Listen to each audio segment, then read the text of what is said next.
This person put up a video and they are telling us a story about a friend of theirs who doesn't want to go on record. Now, don't believe anything about the chemicals this person is trying to sell, but listen to the story that this freak is talking about. I mean, I believe that if you do go to the hospital, they will kill you. This video go viral. I'm sure I'm going to get some hate messages after this. Frankly, I don't care because this could save someone's life. I'm a nurse practitioner. I am licensed and certified. I am not on the front lines. I have a friend in New York City who's on the front lines. And for her safety, she cannot come out and say these things. So I am her voice. I'm not going to name names of people or hospitals for the safety of those involved.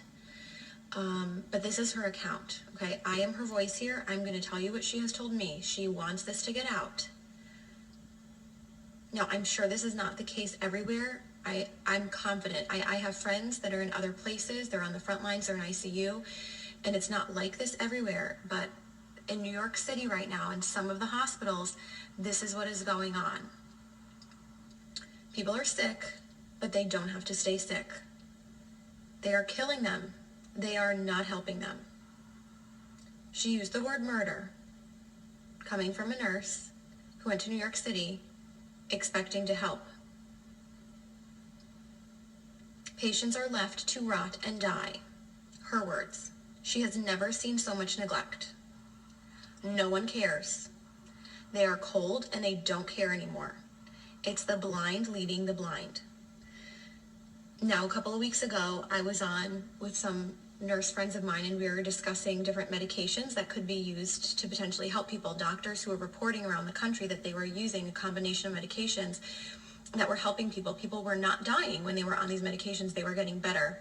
Don't take any medications. Those medications are not being used in hospitals in New York City. What is happening is that they're putting people on nasal cannula. If they require more than 6 liters of nasal cannula, they get intubated, they go on the vent, or they get trached if there's not enough vents.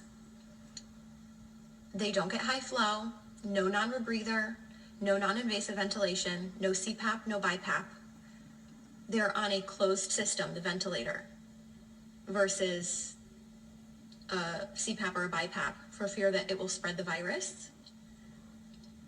Which, by the way, I know a nurse in Florida who was fired for exposing that about CPAP and BiPAP and patients being put on the ventilator, like straight away to the ventilator, to be on a closed system.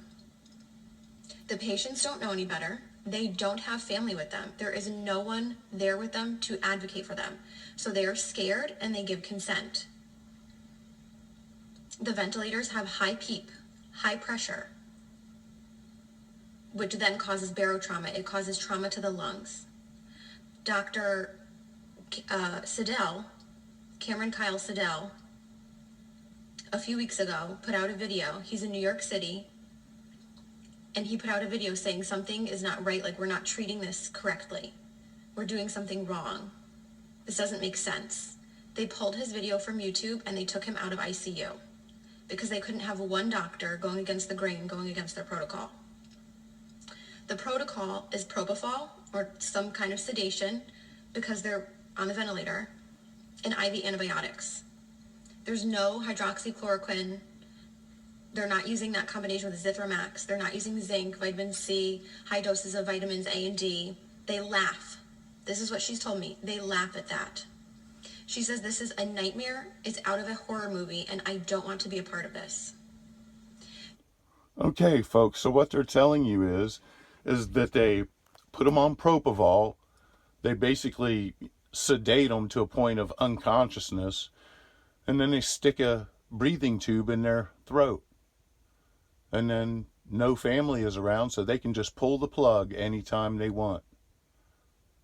That is what this person is telling you. We live in a very sick society, folks. A very sick society. Take care of yourself. Stay blessed.